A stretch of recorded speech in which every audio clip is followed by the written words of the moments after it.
다 함께 성경 봉독하겠습니다. 오늘은 에베소서 4장 1절로 3절 말씀입니다. 우리 3절이기 때문에 다 같이 합독하도록 하겠습니다. 에베소서 4장 1절로 3절 말씀입니다. 그러므로 주 안에서 갇힌 내가 너희를 권하노니 너희가 부르심을 받은 일에 합당하게 행하여 모든 겸손과 온유로 하고 오래 참음으로 사랑 가운데서 서로 용납하고 평안에 매는 줄로 성령이 하나 되게 하신 것을 힘써 지키라. 아멘. 바울 서신서들에서 발견할 수 있는 두드러진 특징은 두 부분으로 나눌 수 있다는 겁니다. 에베소서도 마찬가지입니다. 에베소서도 크게 두 부분으로 나눌 수 있습니다. 전반부는 1장에서 3장이며 후반부는 4장에서 6장으로 나눌 수 있습니다. 전반부는 가르침입니다. 후반부는 적용입니다. 전반부는 하나님이 그리스도 안에서 이루신 놀라운 구원의 은혜에 대해 가르쳐주고 있습니다. 후반부는 그 은혜 안으로 들어온 성도들과 교회 공동체를 향한 실제적인 권면과 적용입니다. 전반부는 해설이라면 후반부는 권면입니다. 전반부가 설명형이라면 후반부는 명령형입니다. 전반부가 교리라면 후반부는 의무입니다. 전반부가 신학이라면 후반부는 실생활을 다루고 있습니다. 전반부에서 우리는 도대체 교회란 무엇인가? 하나님이 어떻게 이 땅에서 한 사람 한 사람을 자신의 피로 값주고 사셔서 이 놀라운 공동체를 만드셨는가에 대해 배웠습니다. 오늘부터 시작되는 본문은 후반부입니다. 4장부터는 바울 사도가 이 교회 안에서 부름받은 성도로서 우리가 어떤 삶을 살아야 하는 것을 말해주고 있습니다. 신앙을 여행에 비유할 수 있습니다. 여행 중에 가장 먼 여행은 머리에서 가슴까지로의 여행이라고 합니다. 그런데 이 여행의 출발점은 머리에서부터입니다. 신앙의 여정은 진리에 대해 눈을 뜨는 것에서 시작됩니다. 성경 말씀을 통해서 진리를 깨닫는 것에서 시작합니다. 그 다음은 가슴까지 가는 여정입니다. 이것이 가장 먼 여행이라고 합니다. 우리가 머리로 깨달았던 것이 가슴으로 느껴지는 것이 필요합니다. 머리로 깨달았던 것이 가슴으로 내려와 가슴을 뜨겁게 해야 하는 겁니다. 머리에만 계속 남아있으면 머리만 뜨거워져 두통밖에 안 옵니다. 가슴으로 내려오는 여정은 전적인 성령의 역사에 의해서 가능합니다. 기도를 통해서 가능합니다. 은혜의 역사를 통해서 일어납니다.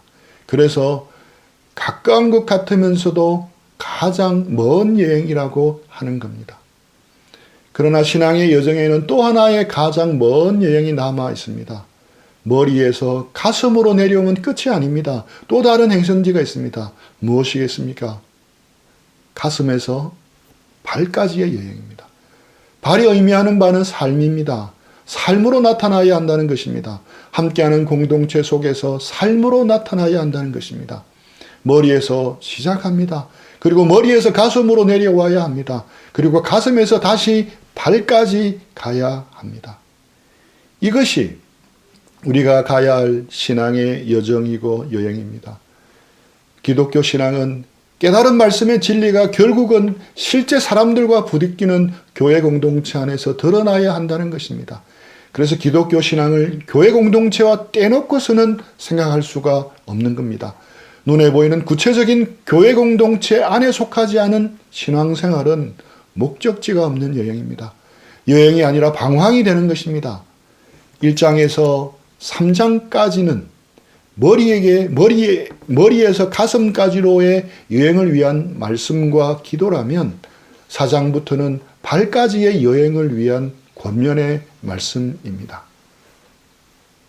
후반부 처음 4장에서 먼저 나오는 단어가 무엇입니까?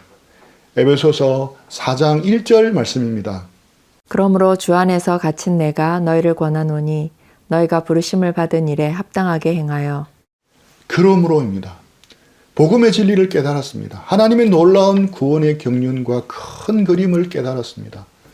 그러므로 거기에 합당하게 살아야 한다는 겁니다. 그래서 그러므로라는 접속사로 시작하는 겁니다. 접속사를 가지고 기독교 신앙을 한번 정의해 보았습니다. 빈칸에 들어갈 접속사는 무엇이겠습니까? 기독교 신앙은 그러나에서 시작해서 그러므로로 나아가는 것이다. 십자가에 달리신 예수님 앞에 나오기 전까지를 설명하는 핵심 접속사는 그러나입니다. 전반부에 나온 핵심 접속사는 그러나였습니다. 우리 에베소서 2장 4절 말씀입니다. 그러나 긍휼이 풍성하신 하나님이 우리를 사랑하신 그 큰 사랑을 인하여. 긍휼이 풍성하신 하나님이라고 시작하지만 원어에는 번역상 빠져있는 그러나라는 접속사가 있다고 했습니다. 즉 그러나 긍휼이 풍성하신 하나님이 이렇게 시작합니다. 여러 영어 성경 번역본을 봐도 한결같이 but God으로 시작하는 것을 볼 수 있었습니다. 즉 극적인 반전이 있다는 겁니다. 구원받기 전에 죄인된 우리의 상태는 절망과 비참함이었습니다. 그러나 즉 그 절망을 반전시키는 어떤 것이 있습니다. 그것이 무엇이겠습니까? 긍휼에 풍성하신 하나님의 큰 사랑입니다. 우리가 처음으로 예수님께 나아가 믿을 때는 핵심 접속사가 그러나였습니다. 우리는 죄와 허물로 죽어 있었습니다. 그러나 이제 예수님의 십자가로 살아났습니다. 우리는 사단의 자녀였습니다. 그러나 이제 예수님의 십자가로 하나님의 자녀가 되었습니다. 본질상 진노의 자녀였습니다. 그러나 이제 예수님의 십자가로 사랑받는 자녀가 되었습니다. 헛된 세상을 추구하다가 세상 공중 권세 잡은 자와 함께 멸망할 운명이었습니다. 그러나 이제 예수님의 십자가로 영원한 생명을 선물로 받았습니다. 본질을 상실하고 목적을 상실한 탕자였습니다. 그러나 이제 예수님의 십자가로 선한 일을 위해 지음받은 대로 살 수 있게 되었습니다. 그리스도 밖에 있었고 약속의 언약들에 대해서는 아무 상관이 없는 외인이었습니다. 그러나 이제 예수님의 십자가로 약속의 기업을 누리는 상속자가 되었습니다. 세상에서 소망이 없고 하나님도 없는 자였습니다. 그러나 이제 예수님의 십자가로 소망이 생겼습니다. 성도가 되었고 하나님의 가족이 되었습니다. 세상의 대부분의 종교와 가르침은 항상 그러므로 시작해서 그러므로로 마칩니다. 하지만 기독교 신앙은 그렇지 않습니다. 결코 그러므로로 시작하지 않습니다. 그것을 보여주는 것이 욥기입니다. 욥기 대부분은 욥과 세 친구의 논쟁으로 이루어집니다. 욥의 친구 엘리바스가 주장을 펴면 욥이 대답을 합니다. 빌닷이 주장을 펴면 욥이 또 대답을 합니다. 그리고 소발이 주장하면 또 다시 욥이 대답을 합니다. 3번이 반복됩니다. 이렇게 3라운드가 끝나면 엘리후라는 사람이 끼어들어 훈수를 둡니다. 그리고 마지막에 하나님이 나타나셔서 상황을 정리하십니다. 욥기가 꽤 긴 책인데 크게 이렇게 정리할 수가 있습니다. 그러므로의 법칙으로 욥의 세 친구들은 반복해서 욥이 당한 고난을 해석합니다. 다르게 말하면 인과응보의 법칙으로만 욥의 고난을 해석하는 겁니다. 공격처럼 느껴지는 권면들을 쏟아붓습니다. 네가 이렇게 말도 안 되는 고난을 받고 죽을 고생을 하고 있는 것은 아무런 이유 없이 그냥 당하는 것이 아니다. 원인 없는 결과는 없다. 죄 없이 망하는 사람은 없다. 네가 죄를 지었다. 그러므로 망한 것이다. 네가 죄를 지어서 지금 하나님이 벌을 주고 계신 것이다. 쓸데없이 하나님을 원망하지 말고 얼른 회개하라. 죄에서 돌이키고 하나님께로 돌아오라. 그러면 하나님이 다시 회복시켜 주실 것이다. 네 시작은 미약하지만 나중은 심히 창대해질 것이다.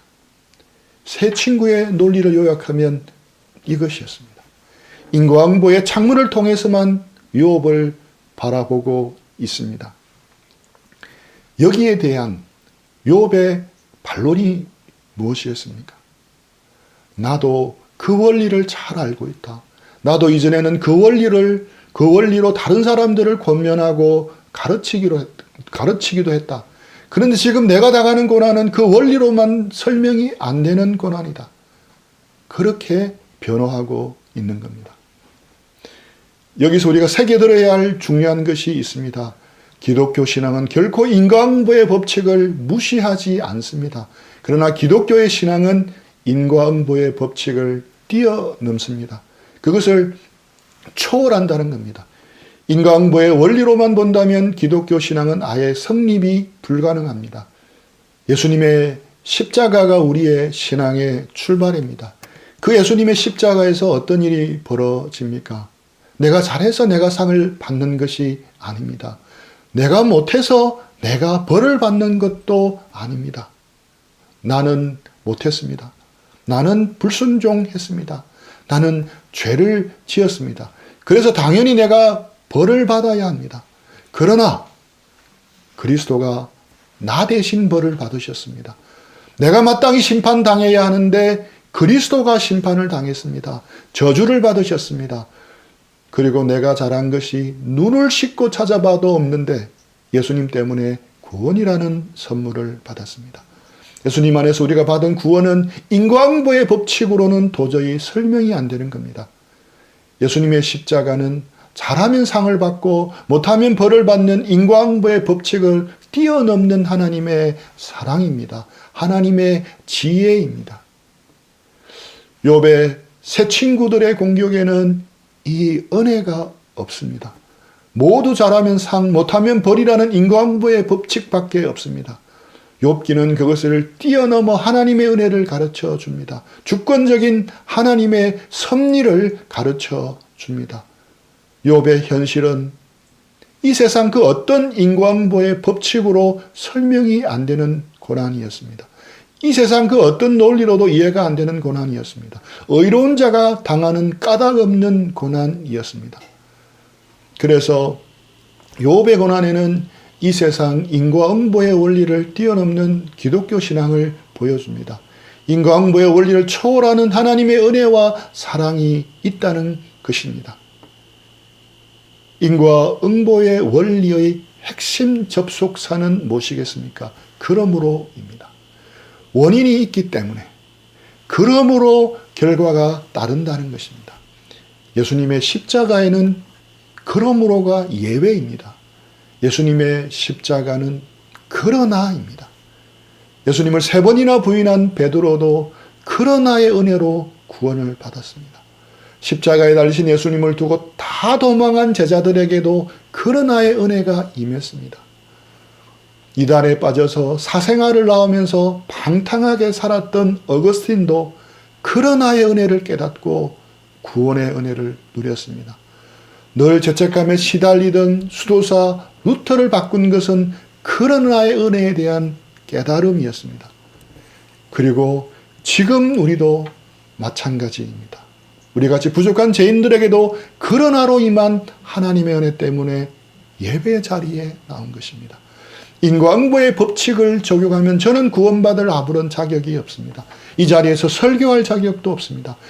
그리스도 예수 안에서 인과응보의 법칙을 뛰어넘는 그러나 은혜 때문에 구원받고 이 자리에 있는 것입니다. 그런데 거기서 끝나면 안 됩니다. 기독교 신앙은 그러나에서 시작해서 그러므로까지 나가야 하는 것입니다. 예수님의 십자가라는 문을 열고 하나님 나라에 들어갈 때 손잡이는 그러나였습니다. 그리고 그 안으로 들어갔을 때 우리를 압도하는 것은 그러므로입니다. 밭에 감추인 보화를 발견할 때는 그러나였다면 자기의 소유를 다 팔아서 그 밭을 사는 것이 바로 그러므로입니다. 즉 그러나는 은혜 받는 것을 상징하는 접속사라면 그러므로는 은혜 받은 자로서 합당한 삶을 상징하는 접속사입니다. 우리 모두 그러나의 은혜를 풍성히 받고 그러므로의 삶에 압도되기를 축복합니다. 그래서 그러므로로 후반부가 시작되는 것입니다. 그러면 그러므로 우리가 살아내어야 할 삶에 대한 가장 첫 번째 권면이 무엇입니까? 우리 에베소서 4장 2절 3절 말씀입니다. 모든 겸손과 온유로 하고 오래 참음으로 사랑 가운데서 서로 용납하고 평안에 매는 줄로 성령이 하나 되게 하신 것을 힘써 지키라. 바로 성령께서 하나 되게 하신 것을 힘써 지키라는 것입니다. 3절에서는 에베소서 교회 성도들에게 하나 되라고 말씀하고 있지는 않습니다. 성령의 하나됨을 회복하라고 말씀하지도 않습니다. 이미 이루어진 성령의 하나됨을 힘써 지키라고 말씀하고 있는 겁니다. 원어적으로 보면 이미 소유하고 있는 것을 잃어버리지 않도록 또는 파괴되지 않도록 지키는 것을 의미하는 말씀입니다. 그런데 하나됨을 지키기가 쉽겠습니까? 결코 쉽지 않습니다. 친구 아내가 죽어서 친구 두 사람이 함께 조문을 갔었는데 한 친구가 그 자리에서 그렇게 많이 울었다고 합니다. 남의 아내가 죽었는데 너무 서럽게 우는 것이 이상하지 않습니까? 두 사람이 생전에 무슨 일이 있지 않으면 이상한 반응이었습니다. 그래서 그 친구에게 물었습니다. 아니, 남의 마누라가 죽었는데 네가 왜 그렇게 슬프게 우니? 잘못하면 다른 사람들이 오해하겠다.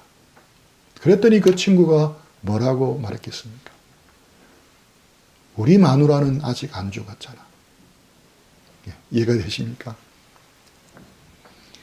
검은 머리 팥뿌리가 되도록 죽음이 갈라놓을 때까지 끝까지 사랑하겠다고 서약을 한 부부 사이에도 하나 되기가 쉽지 않습니다. 오죽하면 아내를 먼저 떠나보낸 친구를 부러워하면서 왜 내 아내는 안 데려가십니까? 하고 울었겠습니까? 같은 배에서 태어난 형제자매들도 하나 되기가 쉽지 않습니다. 그런데 예수님을 믿는 것 빼고는 전혀 남남인 사람들이 모인 교회 공동체가 하나됨을 유지한다는 것은 얼마나 힘들겠습니까? 교회에서 마음의 상처를 입고 떠난 사람들이 얼마나 많습니까? 그만큼 하나님을 지켜내는 것이 힘들다는 것을 보여주는 증거입니다. 그래서 성경은 힘써 지키라고 말씀하고 있습니다. 모든 노력을 아끼지 말고 다 들여서 지키라고 말씀하고 있는 겁니다. 사도 바울은 하나됨을 지키기 위한 접착제 4가지를 소개합니다. 우리 2, 3절에서 어떤 것을 찾을 수 있습니까?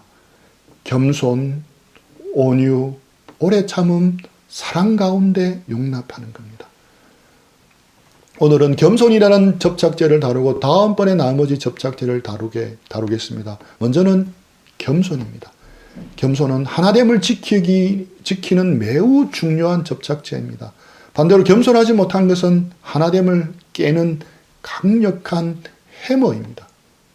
우리는 겸손해야 합니다. 그런데 일반 사회에서 말하는 겸손과 성경적인 겸손은 다릅니다. 비슷하게 보이지만 다릅니다. 일반 사회에서 말하는 겸손은 수양할 덕목입니다. 자신 스스로 노력해서 소유해야 할 덕목입니다. 하나님은 안중에 없고 오직 인간관계에서 존재하는 덕목입니다. 그러나 성경적인 겸손은 다릅니다. 성경적인 겸손은 나는 아무리 해도 하나님의 뜻을 행하며 살 수 없다는 데서 시작합니다. 자신의 죄와 부족함과 무기력함을 인정하는 것입니다. 그런데 이것만 인정하면 겸손해지는 것이겠습니까? 아닙니다. 흔히들 자기가 부족한 것을 깨달으면 겸손인 줄 알지만 그것만으로 아직 진정한 겸손이라 할 수 없습니다. 자기가 부족한 것을 깨달을수록 비참해질 뿐입니다. 자신이 부족한 것을 깨달으면 깨달을수록 더 열등감에 사로잡힙니다. 겸손은 반드시 하나님에 대해 눈을 떠야 합니다. 하나님이 얼마나 지존하시고 놀라우신 분이신지, 하나님은 얼마나 영광스러운 분이신지를 깨달아야 하는 겁니다. 이것을 바라볼 수 있는 눈이 열려야 진정한 겸손이 됩니다. 겸손은 나 자신이 얼마나 비참한가, 얼마나 부족한 존재인가를 아는 것과 동시에 하나님을 아는 것입니다. 하나님의 광대하심, 존귀하심, 그 영광을 아는 것입니다. 이렇게 될 때 하나님의 긍휼을 구하며 하나님의 뜻에 자신을 맡기는 겁니다. 이것이 성경적인 겸손입니다. 다른 성품들은 항상 더하기로 풍성해집니다. 사랑에 희락이 더해지면 풍성해집니다. 거기에 화평이 더해지고 거기에 오래 참음이 더해집니다. 거기에 자비가 더해집니다. 이렇게 각 성품들은 더하기로 풍성해집니다. 그런데 겸손만은 곱하기로 풍성해집니다. 만약 성품 점수의 합계가 45점이면 2배로 겸손하다면 곱하기 2가 되어 90점으로 껑충 뛰는 것입니다. 그만큼 겸손이 중요합니다. 그런데 문제가 있습니다. 겸손하지 못할 때도 미치는 영향이 크다는 겁니다. 겸손하지 못하면 곱하기 마이너스 1이 됩니다. 다른 모든 성품들을 더해서 99점이 나와도 겸손하지 못하면 곱하기 마이너스 1이 되는 겁니다. 99점이었는데 갑자기 마이너스 99점으로 곤두박질 치는 것입니다. 겸손한 것 하나 빼고는 예수님을 진짜 잘 믿는 분이 있었습니다. 겸손한 것 빼고는 기도도 많이 합니다. 성경도 많이 합니다. 전도도 봉사도 열심히 합니다. 헌금도 많이 합니다. 겸손하지 못한 것 빼고는 다 잘합니다.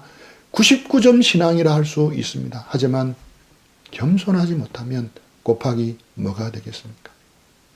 곱하기 마이너스 1입니다. 마이너스 99점이 됩니다. 그래서 겸손이 없는 사람은 모든 것이 없는 것입니다. 겸손이 없는 사람은 진짜 예수님을 모르는 사람이라고 할 수 있습니다. 겸손하지 않기 때문에 교회에 문제가 생깁니다. 싸우기도 하고 분열이 생기기도 합니다. 열심도 있고 헌금도 많이 하고 전도와 섬김도 열심히 하지만 오직 겸손한 것 하나가 빠지면 그것 때문에 결국은 싸웁니다.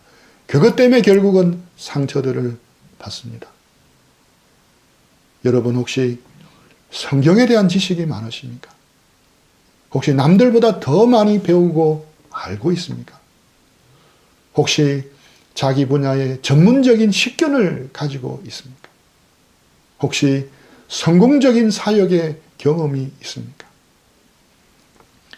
여러분, 혹시 나이와 연배에 걸맞게 많은 인생의 경험들이 있습니까?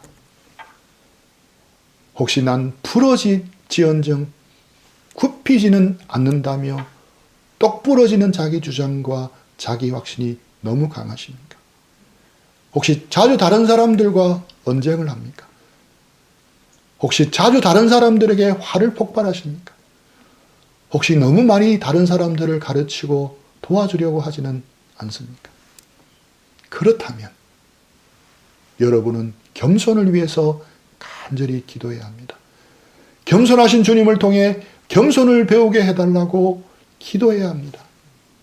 그런데 사실 위에 언급한 내용에 하나도 걸리지 않는 사람이 있겠습니까? 그렇기 때문에 우리는 겸손을 위해서 기도해야 하는 겁니다. 그러나가 많은 사람은 겸손합니다. 그러므로가 많은 사람은 겸손하기가 어렵습니다. 세월이 갈수록 성공하는 경험이 늘수록 아는 것이 많을수록 지위가 높아질수록 우리는 더욱 겸손해야 합니다.